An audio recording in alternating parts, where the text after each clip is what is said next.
1절부터 16절까지 그 후에 제자들에게 이르시되 유대로 다시 가자 하시니 제자들이 말하되 라비여 방금도 유대인들이 돌로 치려 하였는데 또 그리로 가시려 하나이까. 예수께서 대답하시되 낮이 12시간이 아니냐. 사람이 낮에 다니면 이 세상의 빛을 봄으로 실족하지 아니하고 밤에 다니면 빛이 그 사람 안에 없는 거로 실족하느니라.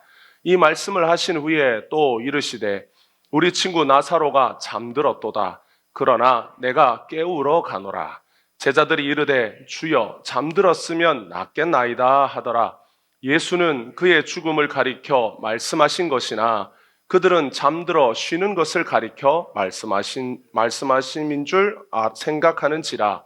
이에 예수께서 밝히 이르시되 나사로가 죽었느니라.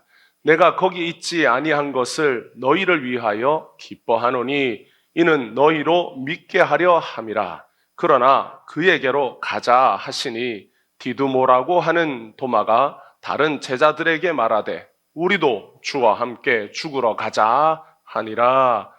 아멘. 할렐루야. 오늘도 우리의 주인 되시고 우리의 왕이 되신 우리 주님께 감사와 찬양을 드립니다.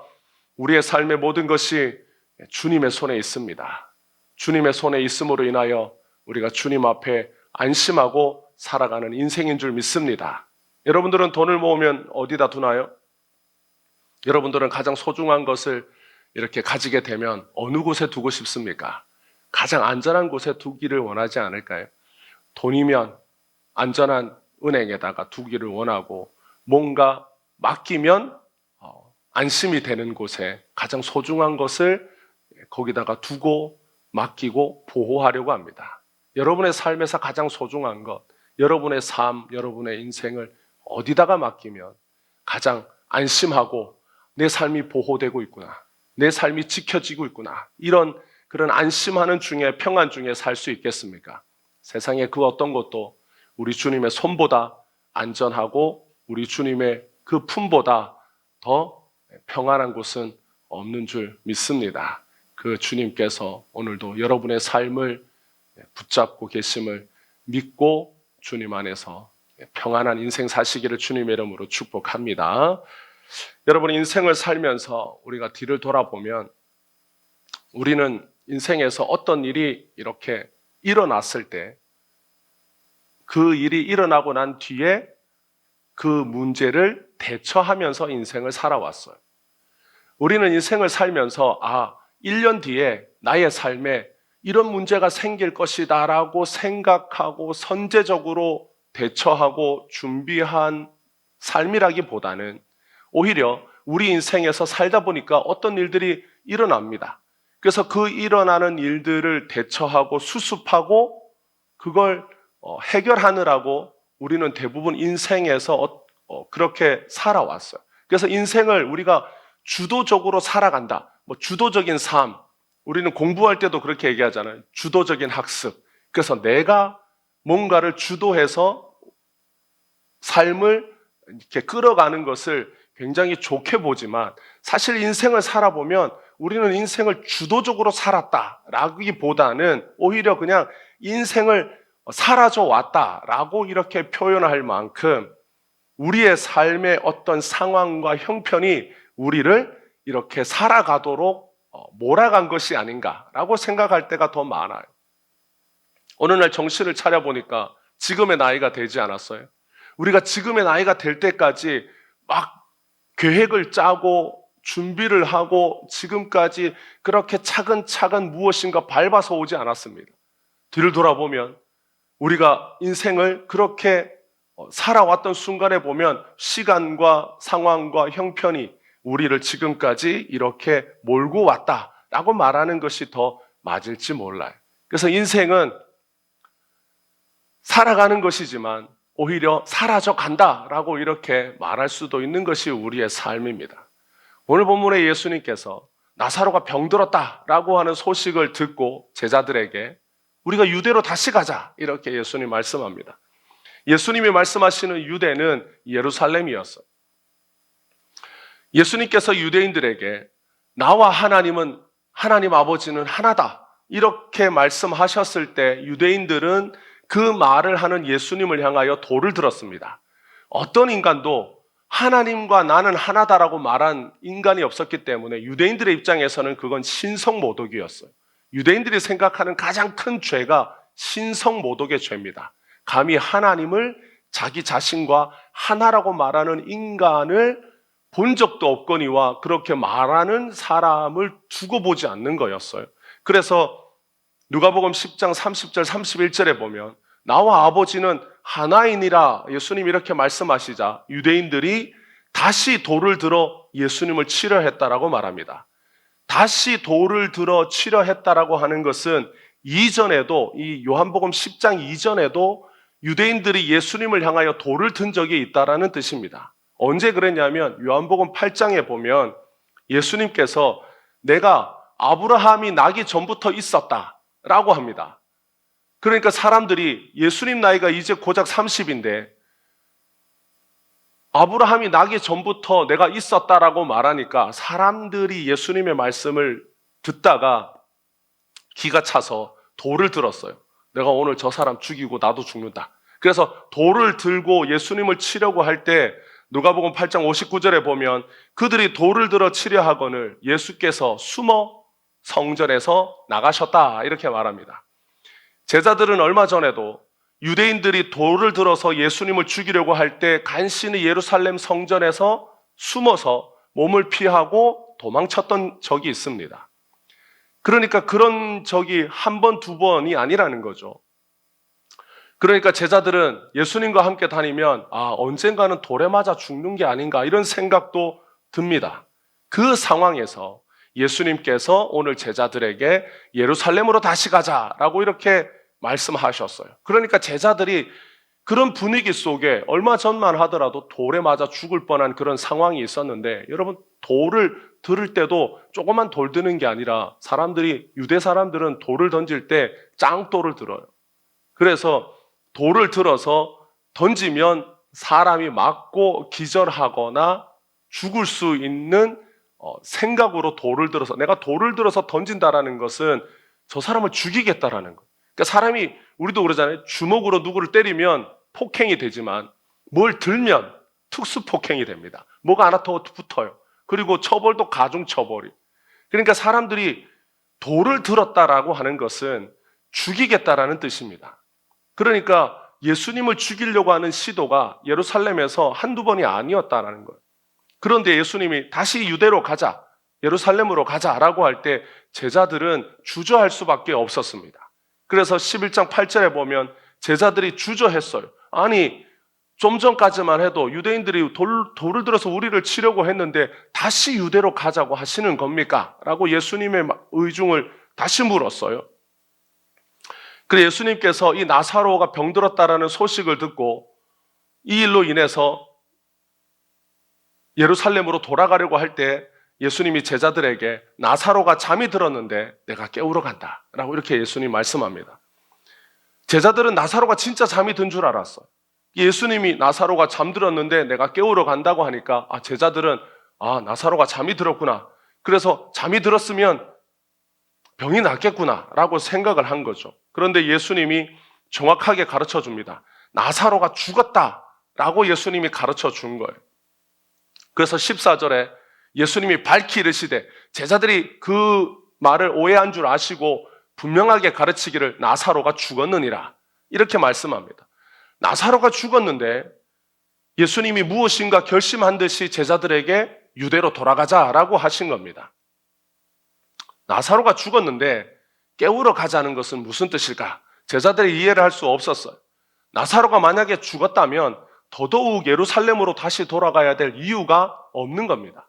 나사로가 병이 들어서 몰래 유대로 가서 다시 예루살렘에 가서 몰래 나사로를 고쳐주고 사람들이 예수님이 다시 예루살렘으로 돌아왔다라고 하는 걸 알아채기 전에 다시 빠져나오면 됩니다. 그런데 예수님께서 제자들에게 유대로 가자라고 할 때 제자들은 나사로만 고쳐주고 몰래 다시 들어가서 그냥 조용히 들어가시려고 하나 보다라고 이렇게 생각을 한 거죠. 근데 나사로가 죽었어요. 예수님이 나사로가 죽었다라고 가르쳐 줍니다. 그러면 굳이 다시 예루살렘으로 위험한 그곳으로 돌아가야 될 이유가 없지 않겠습니까? 그런데 예수님이 돌아가려고 하는 이유가 있었어요. 예수님 말씀을 보면 11장 5절에 예수님이 나사로에게 가는 이유는 제자들에게 믿음을 주기 위해서입니다.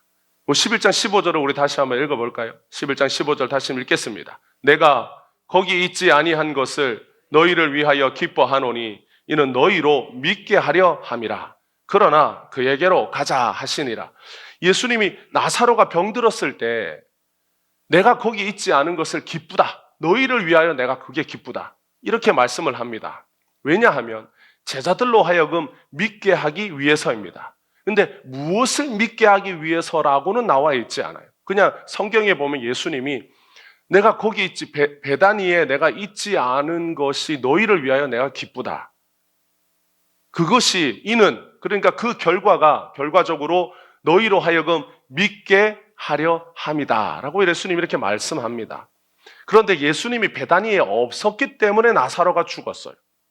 근데 예수님이 그 일이 기쁘다라고 이렇게 말씀합니다.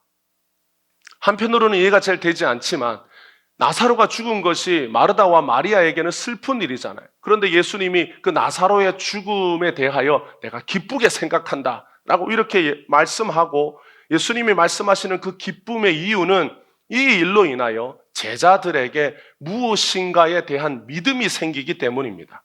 그 예수님이 그 결과에 대하여 기쁘게 여기신 거예요.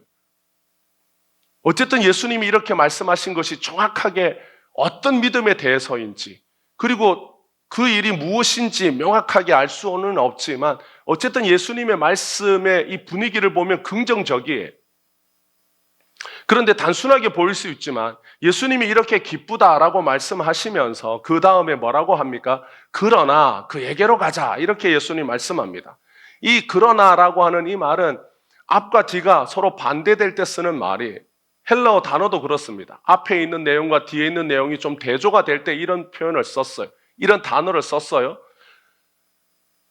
어떤 번역에 보면 이 그러나라고 하는 단어가 없기도 합니다.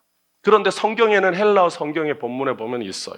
예수님의 말씀을 조금 이해하기 쉽게 말하자면 내가 베다니에 없었기 때문에 너희들이 이제 믿게 될 일로 인하여 나는 기쁘다. 이런 뜻입니다. 그러면 그 뒤에 어떻게 말을 해야 될까요? 그러므로 그에게로 가자. 이렇게 말을 해야 자연스러운데 이 앞에 내가 기쁘다라고 예수님 말씀하시고 그러나 그에게로 가자라고 이렇게 말씀하신 거예요. 그러니까 이 말이 약간 부자연스럽습니다. 이게 부자연스러우니까 어떤 번역에서는 이 그러나라는 말을 일부러 뺐어요. 예수님은 겉으로는 기쁘다라고 하시는데 얼굴 표정은 무엇인가 굳은 표정으로 말씀하시는 것 같아요. 그러니까 내가 베다니에 없어서 이 일로 인하여 너희가 믿게 될 것 때문에 내가 기쁘다. 그러니까 우리가 얼른 그에게로 가자. 이게 아니라 내가 이 일로 인하여 너희가 믿게 될 것을 생각하면 기쁘다. 그러나 그에게로 가자. 예수님이 이렇게 말씀하신 거예요.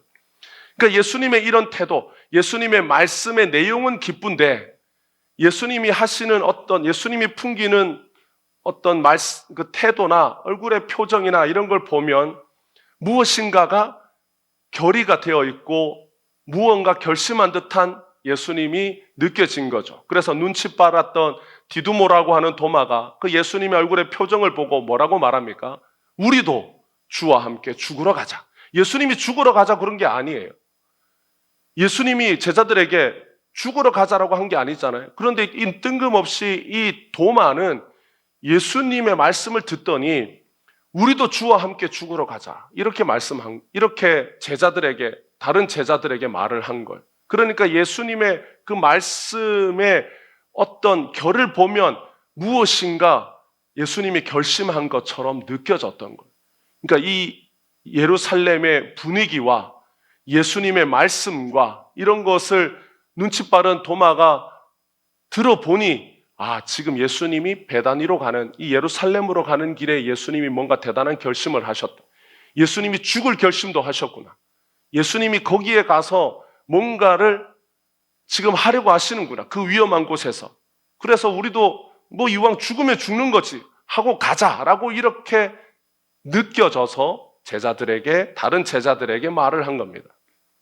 예수님은 지금 베다니에 왜 가십니까? 나사로를 깨우러 갑니다. 예수님 말씀대로 나사로는 죽었지만 예수님이 나사로를 잠에서 깨우듯이 일으키러 가십니다. 예수님이 나사로의 무덤 앞에서 나사로의 이름을 부를 때 제자들은 죽은 지 4일이나 지난 시체도 다시 살려 일으키시는 예수님을 보게 됩니다. 그 전에는 금방 죽은 사람을 살린 적은 있어요. 예수님이 야이로의 딸을 살릴 때 야이로의 딸이 죽은 지 채 얼마 되지 않았어요. 방금 죽었어. 그러니까 방금 죽은 그 딸아이를 살린 예수님은 본 적이 있습니다. 그런데 나사로는 어떤 상태였습니까? 무덤에 들어간 지 이틀 지나고 죽은 지가 4일이 지났어요. 죽은 지가 4일이 지났다라는 것은 이미 시체가 그 중동 지방의 날씨를 생각하면 시체가 부패를 하기 시작했다라는 겁니다. 제자들은 방금 죽은 자가 아니라 죽은 지 4일이나 지난 사람을, 그것도 무덤에 들어가 있는 사람을 무덤을 막고 있는 돌을 굴려내고 그 무덤 속에서 불러내시는 예수님을 보게 됩니다. 그리고 그 예수님을 믿게 돼요. 예수님은 제자들이 예수님이 어떤 분이신지 알아가는 것이 기쁩니다. 예수님이 내가 기쁘다라고 하실 때 예수님의 기쁨은 이 제자들이 예수님이 누구신지를 알아가는 것이 예수님은 기쁜 거예요. 성경에는 제자들이 정확하게 무엇을 믿게 되어서 예수님이 기쁘다고 말씀하시는지는 나와 있지 않아요. 예수님은 그냥 베다니에 있지 않은 것이 기쁘다라고만 하셨습니다. 그런데 그 일이 베다니에 예수님이 있지 않음으로써 일어난 연쇄적인 일들, 나사로가 죽게 되고 그를 장례하게 되어서 무덤에 넣고 그리고 예수님이 가서 그 무덤에 갇혀있던 베드로를 불러내신 이 모든 일들로 인하여 제자들이 무엇인가를 믿게 됩니다. 무엇을 믿게 되었을까요? 죽은 자를 일으키시는 예수님을 믿게 된 것은 분명합니다. 그런데 그 죽은 자가 하루 이틀이 아니라 이미 이 땅에서 모든 사람들이 그 사람은 죽었다. 우리는 가끔 한국에서 우리 한국의 장례를 보면 입관을 하기 전에는 과거에는 상복을 입지 않았어요.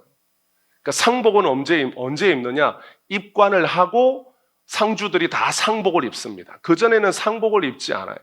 왜냐하면 입관을 했다라는 것은 이제 진짜 이 사람이 죽었다라는 것을 뜻하고, 그래서 관에 넣고 이걸 못을 박든 뭘 해서 이제 관에 들어가면, 입관하면 그때 진짜 죽었다라고 장례가 진행되고 상복 입고 장례가 이제 진행되는 것. 그러니까 죽은 지 4일이나 된 자를 무덤에서 불러내셨다라고 하는 것은 그 어떤 사람도 알 수 없고 그 어떤 사람도 들어본 적이 없는 일을 예수님이 하신 거예요. 완전히 죽은 자, 죽어서 이제 부패하기 시작한 사람도 살려내시는 예수님을 제자들이 보게 되고, 그 예수님이 완전히 죽은 자를 예수님이 살려내시는 분이시구나 라는 것을 믿게 됩니다. 그런데 만약에 죽은 지 4일이나 된 자를 무덤에서 불러내시는 이 예수님이 죽으면 어떻게 될까요? 죽은 자를 일으키시는 예수님이 살아계실 때는 그분을 믿고 따를 수 있어요. 왜냐하면 그분의 능력을 보았으니까. 야이로의 딸도 살려내시는 예수님을 보았고, 제자들은 무덤에 죽어서 무덤에 놓여있던 나사로도 불러내시는 예수님을 보았습니다. 그런데 그건 예수님이 살아계실 때였어요. 죽은 자를 일으키시는 분이, 죽은 자를 일으키셨던 분이 죽어서 무덤에 갇혔을 때 제자들은 어떤 모습을 보여주었습니까? 예수님이 십자가에서 죽고 무덤에 갇혔어요. 그때 제자들은 어떻게 행동했습니까? 여전히 예수님을 믿고, 왜냐하면 예수님이 죽은 자도 살려내신 분이셨기 때문에 그 예수님이 죽었어도 그 예수님을 믿고 따랐던 제자들의 모습을 보았습니까? 아니면 예수님이 죽어서 무덤에 갇혔을 때 제자들이 뿔뿔이 흩어지는 모습을 보았습니까? 제자들은 예수님이 죽고 난 뒤에 다 뿔뿔이 흩어졌어요. 예수님에 대한 그 어떤 믿음도 보여주지 못했습니다. 예수님이 죽은 나사로를 나흘 만에 일으켰어도 정작 예수님이 죽었을 때 제자들은 믿음이고 뭐고 다 팽개치고 낙심하고 좌절했어요. 예수님은 제자들이 이제 예수님과 함께 베다니로 가면 죽은 지 4일이나 지난 나사로가 다시 살아나는 것을 보게 하실 생각이었습니다. 그래서 제자들이 그 죽은 지 4일 지난 나사로가 살아나는 걸 보게 될 걸 아십니다. 그리고 제자들이 나사로의 일로 말미암아 누가 죽게 되느냐? 예수님도 죽게 되는 걸 제자들도 보게 됩니다. 예수님이 나사로를 살리신 일로 말미암아 그때부터 예수님의 죽음은 이제 예정되기 시작해요. 11장 53절에 보면 이날부터는 그들이 예수를 죽이려고 모의했다라고 성경에 기록합니다. 이 날이 언제냐면 예수님이 나사로를 살렸다라고 하는 사실이 사람들에게 전해지면서 예수님이 죽은 지 4일이나 된 나사로를 살리신 놀라운 사람이라고 사람들의 입소문을 타면서 유대 종교 지도자들이 그 사실을 듣고 더 이상 예수를 살려두면 안 되겠다라고 결심한 날이에요. 그 전에 유대 종교 지도자들은 예수님이 눈에 가시 같고 성가신 존재기는 했습니다. 여차하면 좀 예수가 없었으면 좋겠는데 라고 생각을 했지만 이 유대 종교 지도자들이 작심하고 예수를 죽이자라고 생각하지는 않았어요. 그런데 이 나사로의 일로 말미암아 유대 종교 지도자들이 모여서 아예 예수님을 죽이려고 하는 계획을 세웁니다. 그러니까 살해 모의를 하기 시작한 거예요. 진짜 예수는 죽어야 된다라고 이 유대 종교 지도자라는 인간들이 모여서 예수님을 죽이자라고 결심을 한 겁니다. 예수님은 제자들이 나사로의 일로 인하여 믿음이 생기는 것이 기뻤지만 그 일로 인하여 그들이 곧 제자들이 낙심과 실망 속에 빠져들 것도 아셨어요. 나사로의 일은 제자들에게는 양날의 검과 같았습니다. 죽은 지 4일 지난 사람도 살리시는 예수님을 보게 되지만 예수님이 정말 대단한 분이라고 하는 믿음이 생겼지만 나사로의 일이 촉발이 되어서 예수님이 죽음에 이르게 되었을 때 예수님에 대한 모든 믿음이 순식간에 사라지는 것 또한 나사로의 일로 말미암아 일어나게 된 것. 제자들의 믿음은 죽은 자를 살리는 예수님에게서 멈춰서는 안 됩니다. 제자들의 믿음은 어디까지 이르러야 하느냐? 무덤에서 부활하시는 예수님에게까지 이르러야 합니다. 예수님은 죽은 자를 일으키시는 분이실 뿐만 아니라 죽음에서 스스로 일어나시는 분이라는 믿음을 예수님은 제자들에게 주고 싶은 거예요. 제자들은 죽은 자를 살리시는 예수님뿐만 아니라 죽음에서 일어나시는 예수님도 알아야 합니다. 그런데 제자들은 그 예수님을 당장 지금 알 수는 없어요. 예수님이 죽은 자도 살리고 병든 자도 고치고 귀신도 쫓아내고 그렇게 역사하시는 예수님을 제자들은 다 보았어요. 언제? 예수님 살아계실 때. 예수님이 살아계실 때는 죽은 자도 일으키고 병든 자도 고치고 귀신도 쫓아내고 오병이어의 기적도 일으키고 바다에 물 위를 걸어오는 예수님도 보았어요. 그런데 그게 언제? 다 예수님이 살아계실 때. 그런데 예수님이 죽으면 어떻게 됩니까? 그런 일을 하시는 예수님이 죽으면 어떻게 됩니까? 예수님이 살아계실 때 보여주셨던 그 예수님을 믿는 것은 가능하지만 그 예수님이 죽으면 제자들의 믿음도 사라지는 거예요. 그래서 예수님은 이 제자들이 나사로를 일으키시는 예수님으로 인하여 죽은 자를 살리시는 예수님을 믿게 되는 그 믿음, 그 일로 인하여 기뻤지만 예수님이 죽고 난 이후에 그 제자들의 믿음이 다 사라질 것을 아셨어요. 그래서 예수님이 그러나 그에게로 가자라고 하십니다.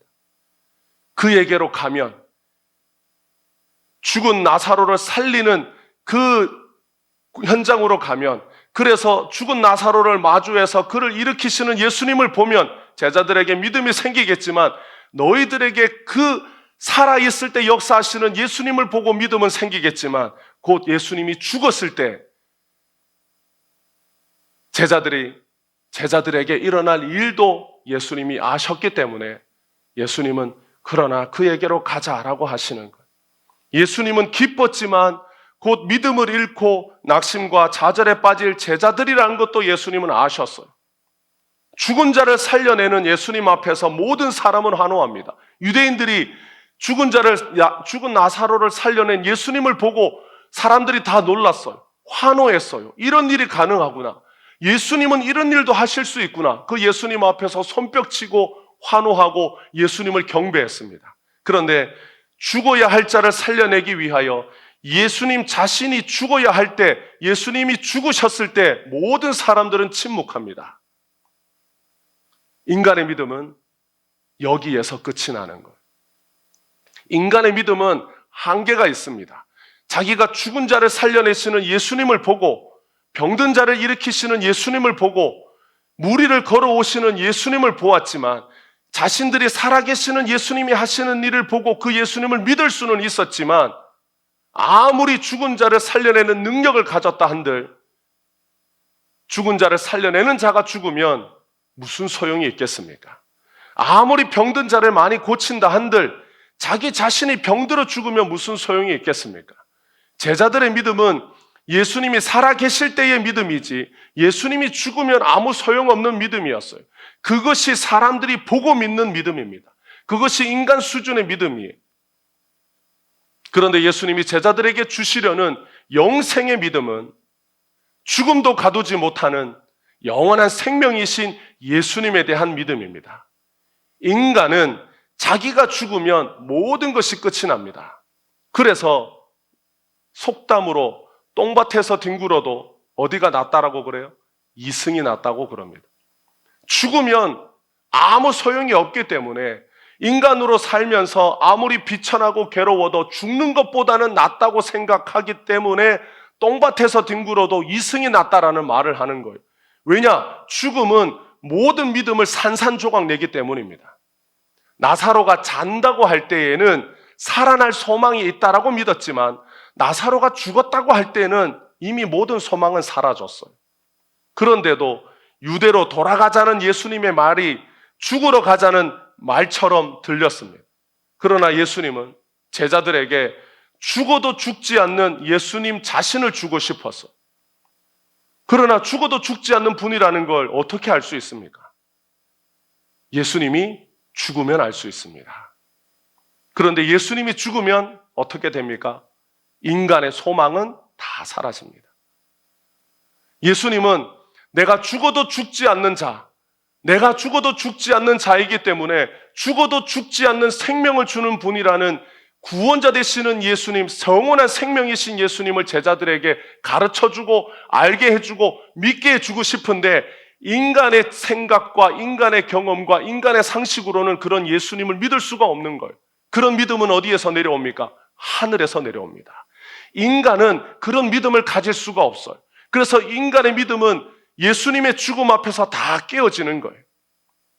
그런데 예수님이 다시 살아날 때 제자들은 인간의 믿음이 아니라 하늘에서 내려온 예수님이 주시는 영생의 믿음을 가지게 됩니다. 그래서 구원은 인간의 믿음으로 이루어지는 게 아니에요. 구원은 오직 예수님이 주시는 믿음으로 이루어집니다. 인간은 죽으면 어떻게 되는지 모르기 때문에 할 수만 있으면 죽음을 피하려고 그래요. 어떤 인간도 죽음 뒤에 어떤 일이 있는지를 모르기 때문에 죽음이 무서워서 죽음을 회피하려고 합니다. 죽음은 모든 인간의 소망, 기쁨, 희망, 믿음이라고 하는 단어를 다 시들게 만듭니다. 그런데 예수님의 죽음이 그 모든 걸 바꾸었어요. 예수님은 나사로를 살려낸 기적으로 유대 종교 지도자들의 심기를 아주 세게 건드리게 됩니다. 그래서 표면적으로 예수님은 나사로를 살린 일로 말미암아 죽음을 자초하게 됩니다. 예수님은 죽은 자를 살려냈기 때문에 자기가 대신 죽어야 합니다. 죽은 자를 그냥 살려낸 것이 아니라 자신의 생명을 대가로 지불하고 살려내셨어요. 죄인의 죄를 대신 짊어지고 죄인은 살려내고 예수님 자신은 죄인 대신 죄값을 짊어지고 십자가에서 죽으셨습니다.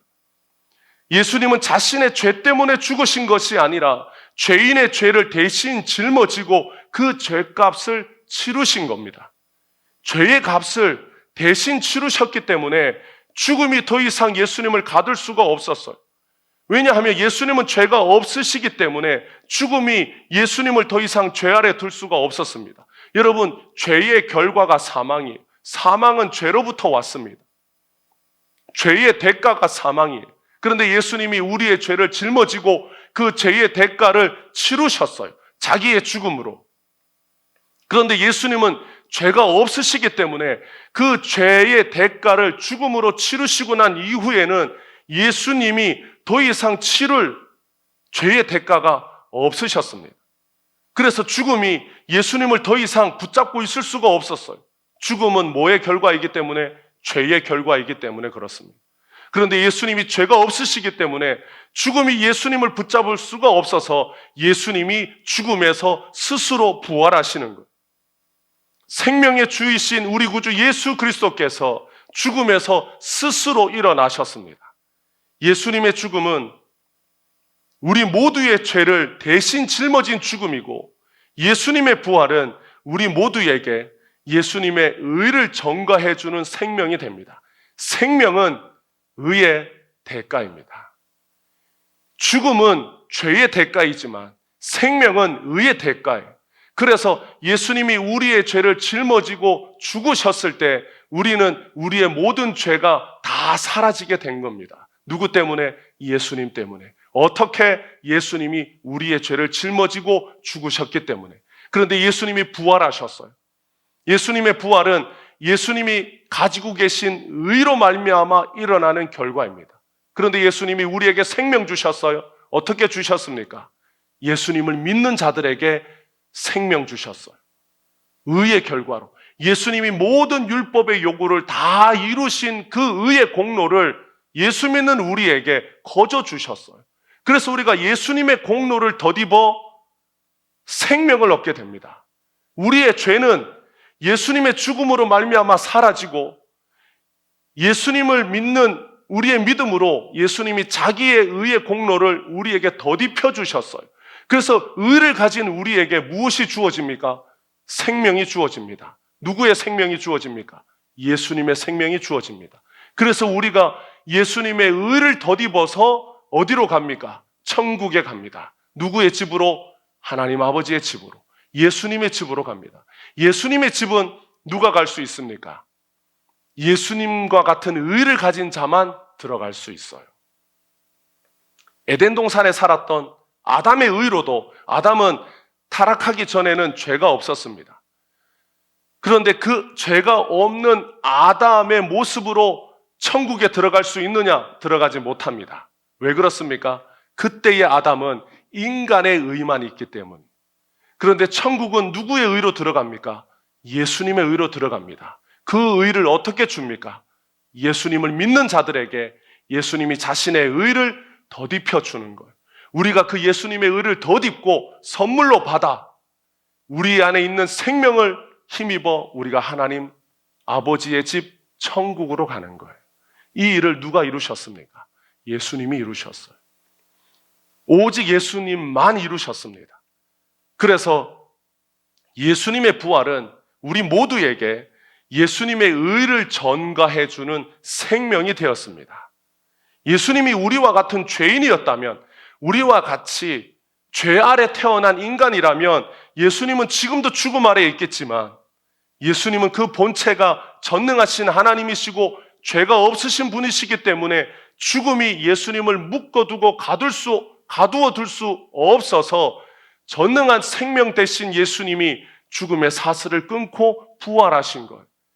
예수님은 이 부활하시는 예수님을 알기까지 제자들이 인간의 믿음으로 죽은 자를 살리는 살아계시는 예수님을 믿었지만, 죽음 아래 들어가셨다가 스스로 다시 일어나시는 그 예수님은 몰랐어요. 그래서 아무리 제자들이 예수님을 믿었어도 예수님이 십자가에서 죽고 난 뒤에는 그 믿음도 다 사라졌습니다. 예수님이 죽기 전에 제자들에게 여러 차례 말씀하셨어요. 내가 죽는다. 그러나 내가 다시 살아난다. 이렇게 말씀하셨어도 제자들은 예수님의 죽음 뒤에 모든 소망을 다 놓아버렸습니다. 왜 그럴까요?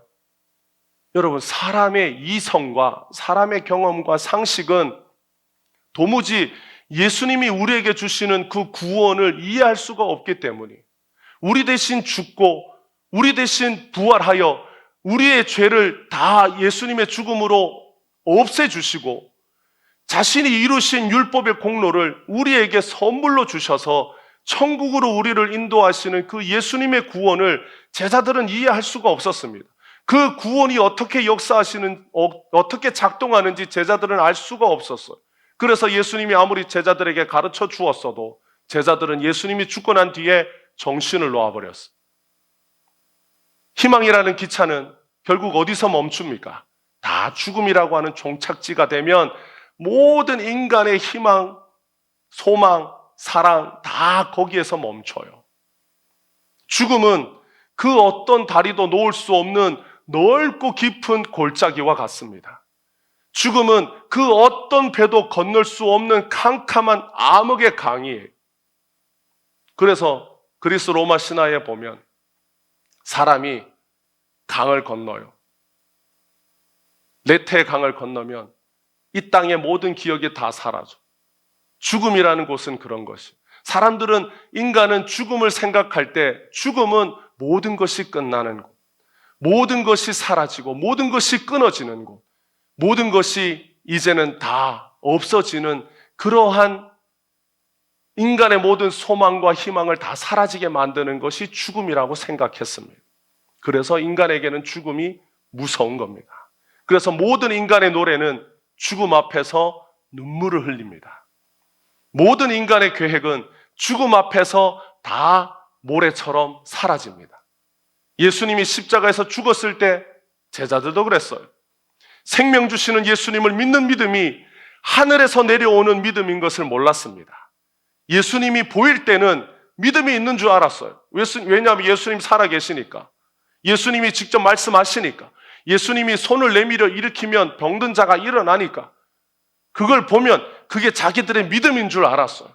그게 예수님을 보고 자기들 안에 예수님을 향한 믿음이 있는 줄 알았어요. 그런데 예수님이 보이지 않을 때는 아무 믿음도 없었습니다. 인간의 믿음은 살아있을 때가 전부입니다. 그런데 예수님은 삶과 죽음 모두를 주관하는 예수님 자신을 제자들에게 주기를 원하셨어요. 아무리 말해도 믿지 않는 제자들을 위해 예수님은 내가 죽더라도 내가 다시 살아난다라고 예수님이 제자들에게 여러 번 가르쳐 주셨어요. 예수님을 믿으면 죽어도 살겠고 살아서 믿는 자는 영원히 죽지 않는다고 나사로의 무덤 앞에서도 예수님 가르쳐 주셨어요. 그런데도 제자들은 예수님의 그 말씀이 무슨 말씀인지를 몰랐습니다. 알 수가 없었어요. 여러분, 그게 인간의 믿음이에요. 그게 인간이 우리가 가진 믿음이라고 말하는 인간이 가진 믿음의 실체입니다. 믿음은 어떻게 이루어집니까? 예수님의 죽음과 부활을 통하여 이루어집니다. 구원에 이르는 믿음은 반드시 인간의 소망이 끊어지는 죽음을 누구와 함께 통과해야 되느냐? 예수님과 함께 통과해야 합니다. 그래야 구원에 이르는 믿음이 우리 안에서 주어집니다. 죽어도 죽지 않는 생명의 문을 예수님이 열어놓으셨습니다. 그 생명의 문은 인간 스스로는 못 들어갑니다. 반드시 예수님과 함께하는 사람만이 들어가는 곳이 생명의 문입니다. 여러분, 아무리 인간이 주문처럼 믿습니다, 믿습니다를 외쳐도 죽으시고 부활하신 예수님을 모르면 부질없이 그냥 믿습니다만 외치다가 지옥에 떨어지는 거예요. 여러분, 세상의 모든 종교는 다 믿습니다를 외쳐요. 세상의 어떤 종교가 불신을 강조하는 종교가 어디 있습니까? 세상 모든 종교는 믿음을 강조합니다. 세상 모든 종교는 믿으라고 요구해요. 세상의 모든 종교는 믿음이 중요하다라고 가르칩니다. 그래서 다 믿습니다를 인간들이 외치는 거예요. 그래서 네팔이나 이런 티벳에 가면 기도문을 걸어두잖아요. 이 원통 같은 데다가. 그래서 그 기도문이 다 무슨 내용이겠어요? 잘 되게 해달라는 기도문이잖아요. 그래서 사람들이 그 기도문이 적혀 있는 원통을 한번 돌리면 한 번 기도한 거예요. 그래서 사람들이 그걸 지나갈 때마다 돌리는 거예요. 몇 번을 돌립니까? 자기 인생 사는 동안 수십, 수백만 번을 돌렸을 거예요. 그렇게 많이 돌리면 기도를 많이 한 것처럼 여겨준다라고 믿기 때문입니다. 그래서 돌리는 거예요. 말로도 하지만 기도문을 계속 손으로 돌리면서 제가 한 번 기도했습니다. 두 번 기도했습니다. 어린아이부터 나이든 노이들까지 그걸 돌리고 돌리면서 내가 이렇게 많이 기도했으니 나를 잘 되게 해달라고, 나를 구원해 달라고 자기가 믿는 신에게 그렇게 요구합니다. 그래서 사람들은 믿음을 말할 때 그 믿음의 주체가 항상 누구냐? 자기 자신이. 내가 이렇게 믿습니다. 내가 이만큼 믿습니다. 내가 이렇게 간절하게 하소연합니다. 내가 이렇게 큰 소리로 외칩니다. 내가 이렇게 많이 외칩니다. 내가 믿는다고. 그래서 자기가 믿는 자기 믿음을 주장하고 자기 믿음을 하소연해요. 그런데 죽으시고 부활하신 예수님이 아니면 인간의 그 어떤 종교적인 외침은 다 무의미한 거예요. 우리를 대신해 죽으신 예수님을 모르면 죽음 앞에서 우리는 다 벌벌 떨 수밖에 없습니다. 우리를 대신하여 부활하신 예수님을 모르면 천국의 소망 없이 이 땅에 사는 사람들은 다 허무주의자로 삽니다. 예수님이 죽었을 때 낙심하고 좌절했던 제자들이, 여러분, 온 세상에 나가서 예수를 전하는 전도자로 바뀐 이유가 무엇입니까? 다시 부활하신 예수님을 만났기 때문이에요.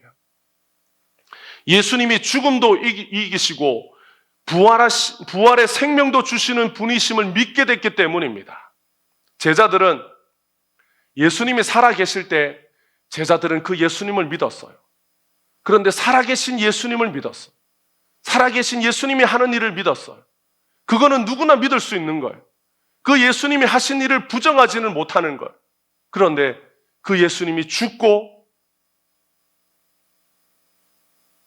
살아계실 때 예수님이 하셨던 모든 일이 무의미해졌을 때 제자들의 믿음도 사라지는 듯 했습니다.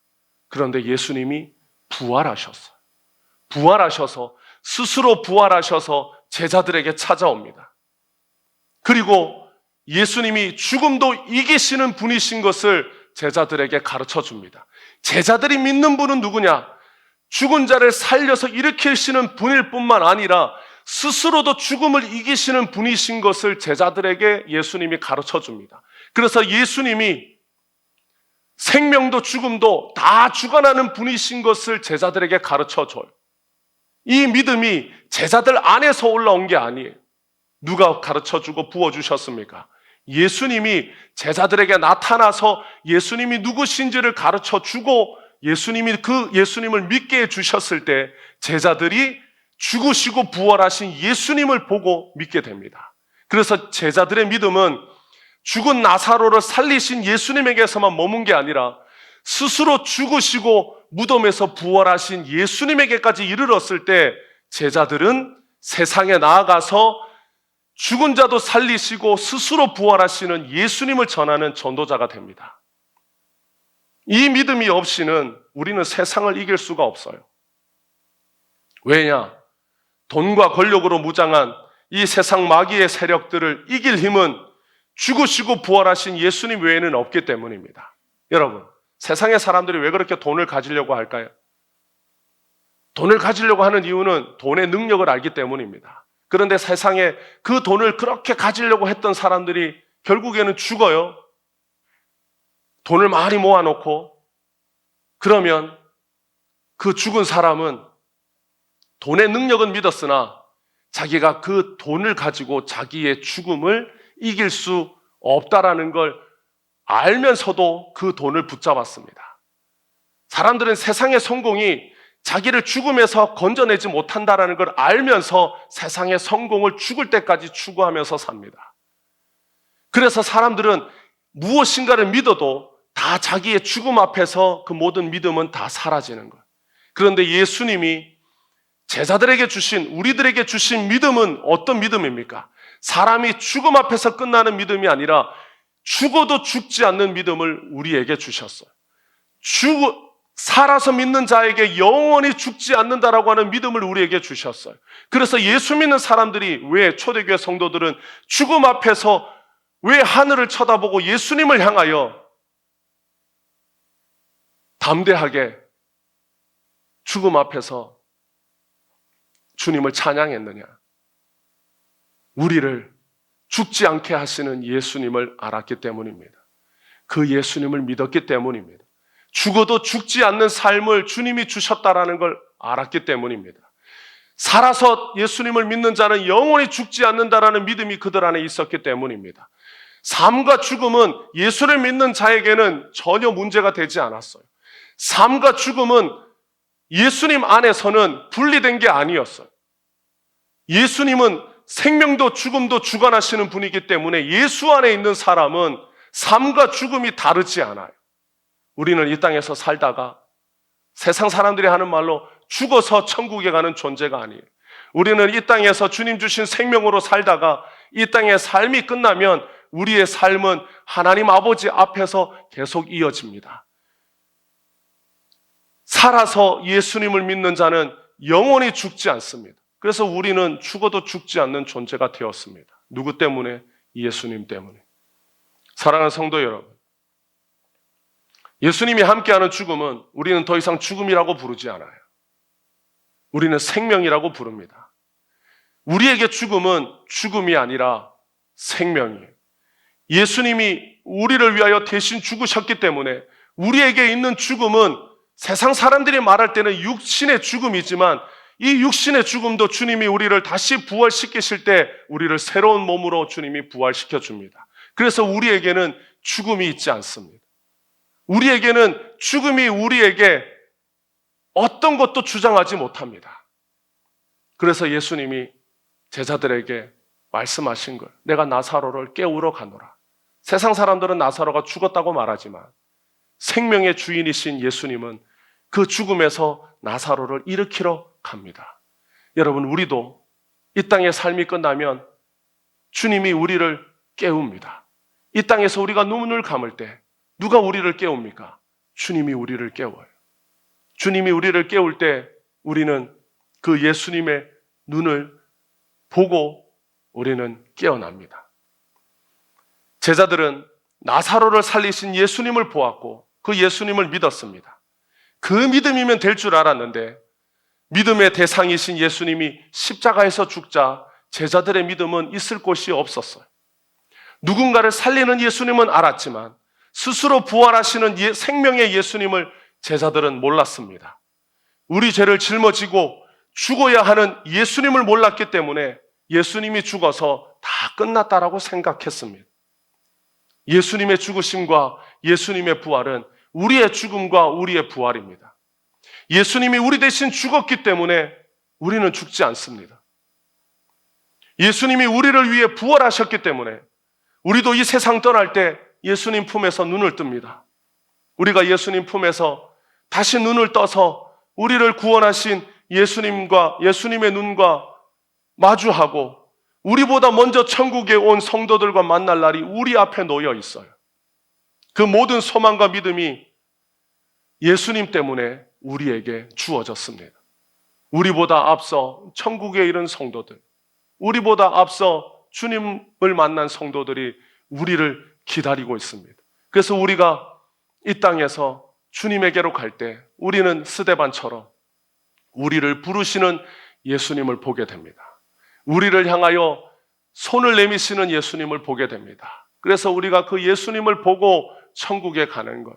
그래서 우리는 죽음이 두려워서 사람이 죽을 때 얼마나 고통스러운가 이렇게 생각하고 죽음을 두려워합니다. 그러나 여러분, 예수님이 우리를 부르러 오실 때 세상 사람들의 눈에는 어떻게 보일지 몰라도 주님을 보는 우리들이 고통 중에 주님을 만나겠어요?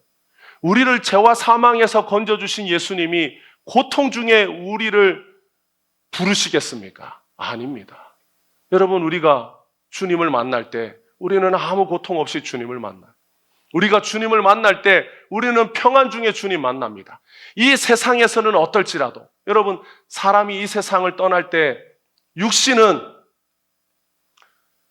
육신의 죽음 앞에서는 모든 활력들이 다 사라져요. 거기에는 흔히 말하는 죽음의 징조라는 것이 있습니다. 그래서 호스피스 병동에 가면 사람들이 죽음에 이르게 될 때 나타나는 여러 가지 현상들이 있어요.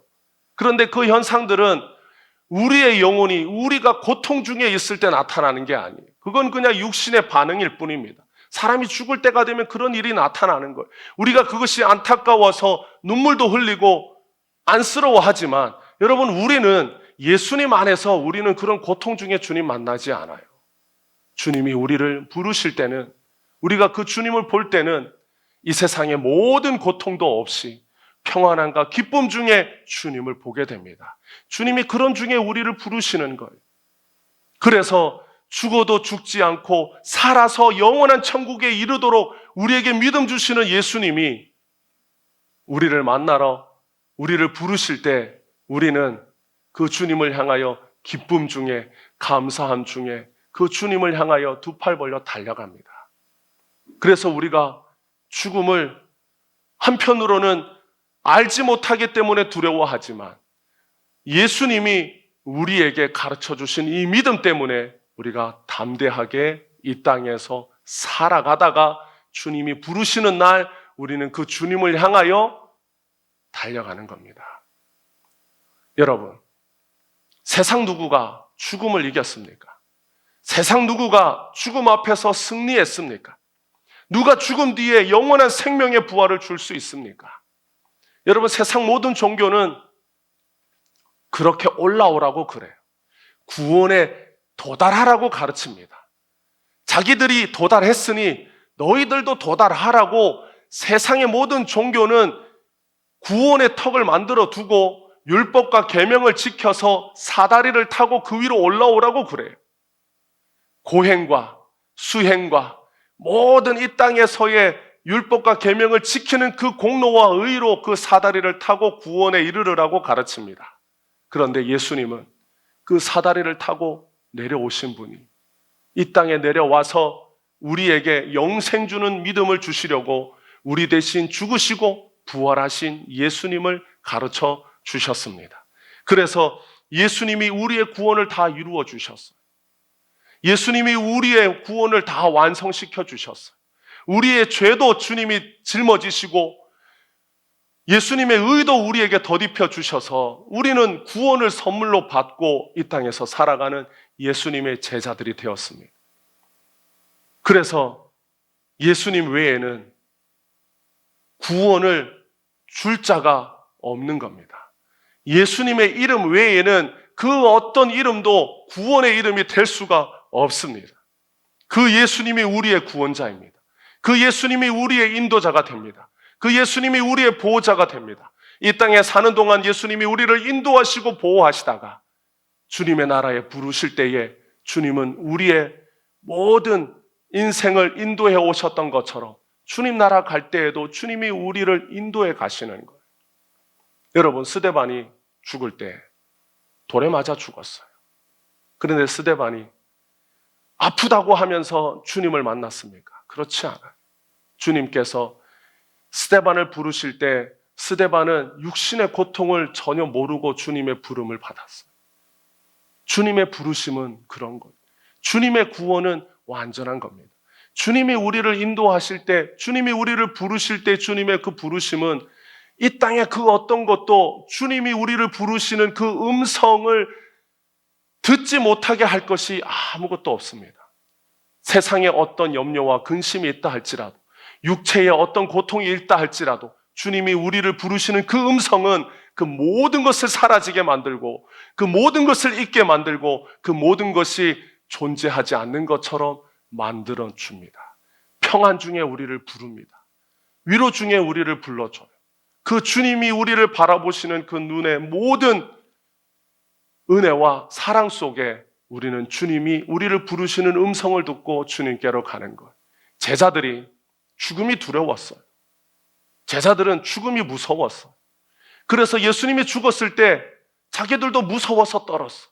그런데 주 예수님께서 제자들에게 죽으시고 부활하신 예수님을 믿는 믿음을 주셨을 때 제자들은 죽음이 두렵지 않았습니다. 그래서 세상에 나아가서 자기들을 죽이려고 했던 그 유대 종교 지도자들 앞에 나아가서 담대하게 예수 그리스도가 구원자라고, 예수님이 너희들이 죽인 자, 너희들이 십자가에 매달아 죽인 자, 바로 그분이 구원자, 하나님의 아들 예수 그리스도라고 세상 사람들 앞에서 담대하게 외칠 수 있었습니다. 주님이 오늘 우리들에게 이 믿음을 줍니다.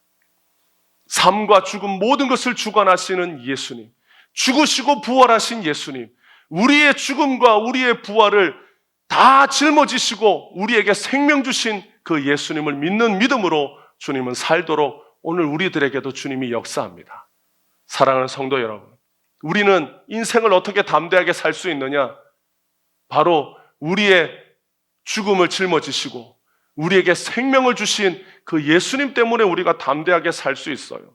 그래서 죽을까 봐 두려워서 겁을 내고 도망가는 인생이 아니라 우리에게 영원의 생명, 죽어도 죽지 않는 생명, 부활의 생명, 능력의 생명을 주신 그 예수님 때문에 우리는 이 땅에 살아가면서 인생을 담대하게 살 수 있는 겁니다. 오늘 그 예수님을 만나서 여러분의 인생도 예수님처럼 이 땅에 사는 날 동안 예수님 때문에 담대하게 죽으시고 부활하신 그 예수님을 믿는 믿음으로 이 한 주간 동안 예수님 안에서 믿음으로 사는 우리 모두가 되기를 주님의 이름으로 축복합니다. 예수님을 믿는 믿음 안에서 기쁨과 감사가 여러분 안에 가득하여서 주님이 주시는 생명의 그 은혜를 날마다 풍성하게 누리며 살아가는 우리 모두가 되기를 주님의 이름으로 축복합니다. 기도하겠습니다.